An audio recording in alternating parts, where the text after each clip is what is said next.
भारत के अंदर सबसे ज्यादा होने वाला अपराध मिसचिफ और सबसे कम मुकदमे दर्ज होने वाला अपराध भी मिसचिफ। ऐसा क्यों? ऐसा इसलिए है, पता नहीं आए दिन कितने लोग ये अपराध करते हैं और जिसके साथ में अपराध करते हैं सामने वाला सिर्फ गुस्सा करता है और उसको माफ कर देता है, यानी कोई मुकदमा दर्ज नहीं करवाता है। तो ऐसा क्या होता है जी मिसचिफ? देखो, मिसचिफ को बताता है आईपीसी सेक्शन 425, यानी रिश्ती, हिंदी में रिश्ती बोल देते हैं। मिसचिफ वो होता है अगर कोई इंसान, ये इंसान और एक इंसान ये, और ये प्रॉपर्टी भी इसी इंसान की, अगर ये इंसान इस इंसान की प्रॉपर्टी को जानबूझकर नुकसान पहुंचाता है, नुकसान इस इरादे से पहुंचाता है या तो इस प्रॉपर्टी की वैल्यू कम हो जाए। देखो, प्रॉपर्टी चाहे 1 रुपए की हो, प्रॉपर्टी चाहे करोड़ों रुपए की हो, property is property, like marker, ये भी मेरी प्रॉपर्टी है। या तो इसकी वैल्यू कम हो जाए या फिर इसका यूज कम हो जाए, यानी कि इस प्रॉपर्टी को इस इरादे से नुकसान पहुंचाता है, या तो इसकी वैल्यू कम हो जाए या फिर इसका यूज कम हो जाए या फिर इसका यूज हमेशा के लिए खत्म ही हो जाए। या तो वैल्यू कम या यूज हमेशा के लिए खत्म ही हो जाए, इस इरादे से नुकसान पहुंचाता है, तो ये क्या हो गया? ये हो जाएगा जी मिसचीफ। और मिसचीफ के मुकदमे 426 और 427 के तहत दर्ज होते हैं। कैसे होते हैं वो चीज़ तो खैर सिखाऊंगा ही, और अगर आपके ऊपर भी लगा हुआ है तो कैसे इससे बच सकते हो वो चीज़ भी बताता हूँ। यहाँ तक बात समझ में आई? अब अपनी आंखें खोलिए और अपनी आंखों के सामने ऐसे करके खोल लीजिए, आपकी आंखों के सामने जो भी सामान रखा हुआ है जिसको आप कह सकते हो कि ये प्रॉपर्टी है, सिर्फ उसको देखिए कि आपकी आंखों के सामने रखा क्या हुआ है। लाइक मेरे सामने मार्कर है, मेरे सामने मेरा फोन है, मेरे सामने कुर्सी रखी हुई है, मेरे सामने टेबल रखा हुआ है, ये क्या है? प्रॉपर्टी है। अब कोई भी इंसान अगर जानबूझकर नुकसान पहुंचाता है इस इरादे से, उसकी वैल्यू कम हो जाए या उसका यूज कम हो जाए, लाइक ये मार्कर है, किसी ने मेरा मार्कर ऐसे तोड़ दिया इस इरादे से कि यूज हमेशा के लिए खत्म हो जाए, तो ये क्या होगा? ये मिसचीफ हो गया। तभी मैंने स्टार्टिंग में कहा था आए दिन पता नहीं भारत में मामले कितने होते हैं और मामला दर्ज कोई करवाता नहीं है। क्यों नहीं करवाता? बस हल्का फुल्का गुस्सा करता है। लाइक ट्रैफिक, जब ट्रैफिक लाइट आती है पीछे से धड़ाधड़ गाड़ियां ठोक देते हैं, बाइक ठोक देते हैं, बाइक का कान तोड़ देते हैं, कान समझते हो, इंडिकेटर तोड़ देते हैं, है ना। कोई ज्यादा हॉर्न बजा रहा है तो गाड़ी से नीचे उतरा और जाके शीशा तोड़ दिया।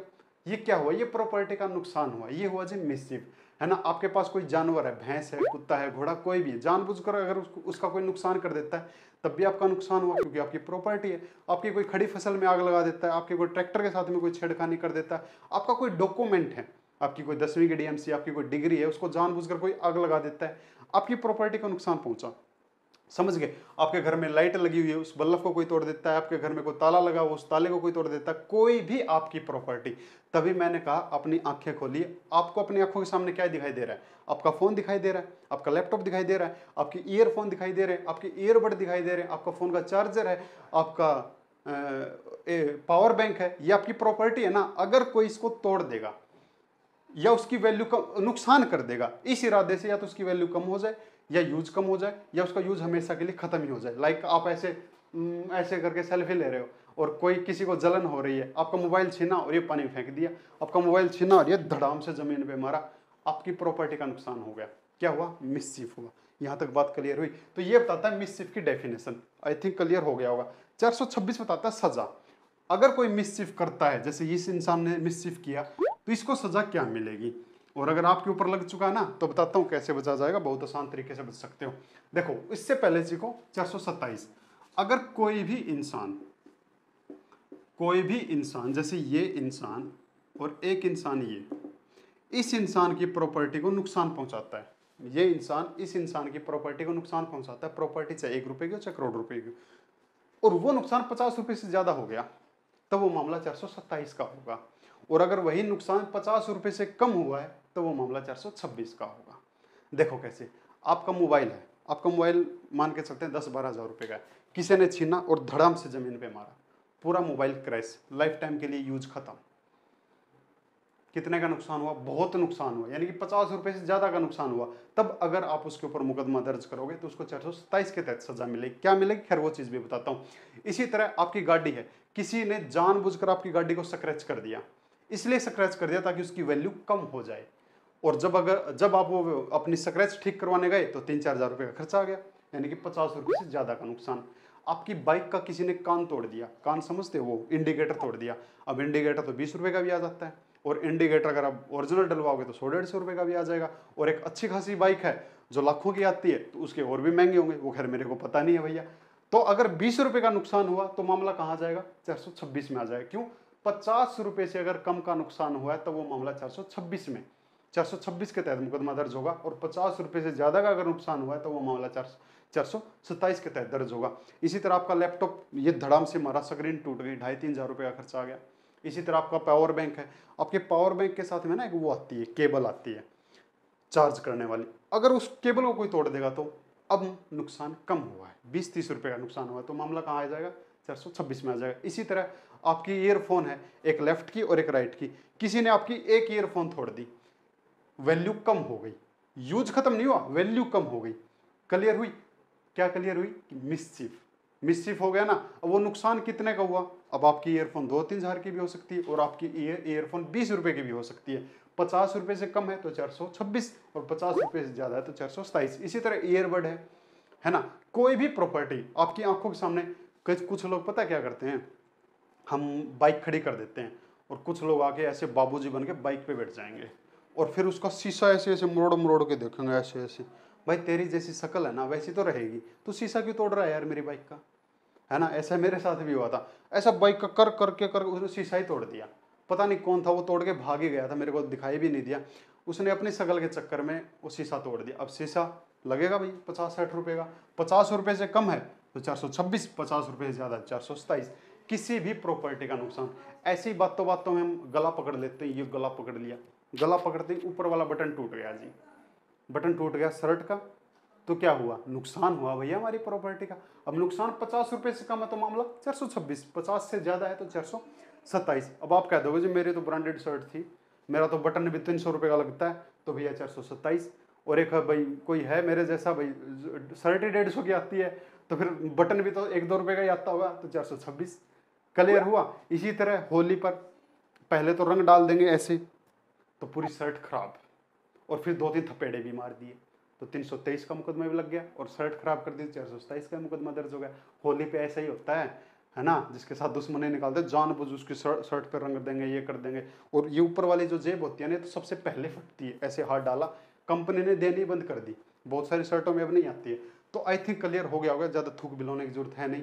सजा क्या होगी, देखो अगर 50 रुपए से कम का नुकसान बोला जी मैंने, प्रॉपर्टी चाहे वो कितने की भी हो, उसका नुकसान कितना हुआ है। लाइक मैंने बाइक का एग्जांपल दिया था, बाइक 50-60 हज़ार रुपए की है, लेकिन कान टूट गया, कान टूटते ही 20 रुपए का नुकसान होगा, तब वो मामला 426 का होगा।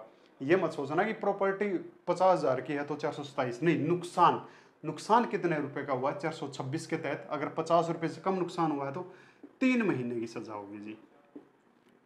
और प्लस में फाइन जितना होगा जज का मर्जी लगा सकेगा। और ये गैर संज्ञ अपराध होगा। गैर संज्ञ का मतलब होता है नॉन कॉग्निजेबल, यानी कि पुलिस वाले जब पकड़ने आएंगे ना तो वारंट लेके आएंगे, ये पर्चा लेके आएंगे, पूरा बड़ा वाला पूरा स्वैग बनेगा ना पड़ोस में कि वही वारंट लेके आए हैं देखो। और जमानती है, इसमें जमानत आपको थाने से ही मिल जाएगा, अवेलेबल होगा, और कोई भी मजिस्ट्रेट इसकी सुनवाई कर सकता है। लेकिन अगर वही आपकी प्रॉपर्टी का नुकसान 50 रुपये से ज़्यादा का होता है तो, जैसे आपकी सनग्लासेज है ये वाली, है ना, जानबूझकर किसी ने, अब आप हीरो बन रहे हो सन ग्लासेस लगा के, और आपके साथ जो था उसको अच्छा नहीं लग रहा था, शायद जलन फील हो रही थी, ये लेके चश्मा तोड़ दिया। चश्मा 30 रुपए का भी हो सकता है 426, अब चश्मा 500 रुपए का भी हो सकता है तो 427। क्लियर। यहाँ पे क्या सजा मिलेगी, यहाँ पे सजा मिलेगी जी आपको 2 साल की। अगर कोई इंसान जिसने ऐसा नुकसान कर दिया है और वो नुकसान 50 रुपए से ज़्यादा का हुआ है, आपकी प्रॉपर्टी का नुकसान, तब वो 2 साल तक की इसको सजा मिलेगी। और प्लस में फाइन जितना जज का मर्जी होगा, और ये भी नॉन कॉग्निजेबल होगा, यानी कि वारंट लेके आएंगे और बेलेबल होगा, और इसकी सुनवाई भी कोई भी मजिस्ट्रेट कर सकता है। ये होती है जी सज़ा। अब सुजेशन ये है कि किसी की प्रॉपर्टी का नुकसान ना करें भाई। देखो जब अपनी प्रॉपर्टी का नुकसान होता है ना तब बहुत ज़्यादा फील होता है, बहुत ज़्यादा दुख भी होता है। जैसे मैंने बताया था मेरी बाइक का ऐसे ऐसे किसी ने शीशा ही मरोड़ दिया था, भाई जैसी शक्ल है ना वैसी तो देखो रहेगी, अब शीशा एक बार मरोड़ से 10 बार मरोड़, मेरा क्यों नुकसान कर रहा है। तो किसी की प्रॉपर्टी का ऐसा नुकसान ना करें। ट्रैफिक है, आपको जल्दी है तो जानबूझकर धक्का मुक्की ना करें, हो जाएगा, सब ठीक हो जाएगा, सब्र रखो, पर किसी के प्रॉपर्टी का नुकसान ऐसे ना करें, गुस्से गुस्से में करोगे तो देखो ये सजा मिल सकती है अगर सामने वाला मुकदमा दर्ज करवाता है तो।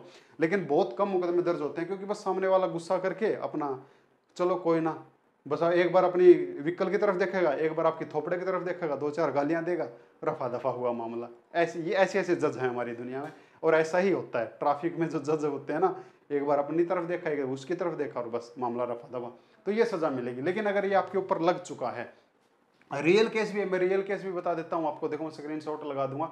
रियल केस ये था कि बहुत सालों पहले एक आदमी ना धर्मशाला में गया और वहां पे जो भट्टी थी, जो चूल्हा था ना, उस चूल्हे का उसने जानबूझ के नुकसान कर दिया। अब चूल्हे का जो चूल्हा जो खाना बनाते हैं, धर्मशाला का चूल्हा खराब कर दिया। ये देख लो आप स्क्रीनशॉट। इसी तरह एक रियल केस याद हो रहा गया मेरे को, दो भाई थे, दोनों भाई अलग अलग हो गए, एक भाई ये एक भाई ये। जो दूसरा भाई अलग हुआ ना, दोनों भाई आपस में अलग तो ही गए, तो एक भाई ने नई गाड़ी खरीद ली और जैसे ही नई गाड़ी खरीदे तो दूसरे भाई को आग लग गई कि भाई ये तो एक तो अलग हो गया और ऊपर से ने नई गाड़ी ले ली। जैसे ही वो लोग पार्टी पुर्टी करने गए गाड़ी की, तो पीछे से दूसरे भाई ने जाकर गाड़ी के शीशे विशे तोड़ दिए, यानी कि प्रॉपर्टी का नुकसान पहुंचा दिया। किस इरादे से? वैल्यू कम हो जाए या उसका यूज कम हो जाए या उसका यूज हमेशा के लिए खत्म हो जाए। रियल केस में स्क्रीनशॉट लगा दूंगा, ठीक है। अगर आपके ऊपर भी लग चुका है ना, तो इसका बचने का सबसे आसान तरीका ये है कि अगर आपको लगता है कि सामने वाला नहीं मान रहा, तो भाई ये मेरे ऊपर मुकदमा दर्ज करेगा ही करेगा, तो उससे पहले आप जाइए और एंटीसिपेटरी बेल ले लीजिए, अग्रिम जमानत ले लीजिए। आप किसी वकील के पास जाइए और बोलिए कि ऐसे ऐसे मेरे से अपराध हो गया है और मेरे को एंटीसिपेटरी बेल दिलवा दीजिए, वो आपको बेल दिलवा देगा। बेल दिलवाने के बाद क्या करना है, ये जो मुकदमे होते हैं ये समझौते के लायक होते हैं। समझौते के लायक का मतलब ये है, अगर आप माफ़ी मूफी मांगोगे ना, तो सामने वाला आपको माफ़ करने के चांसेस बहुत ज़्यादा होते हैं, 90% आपको माफ़ कर ही देगा।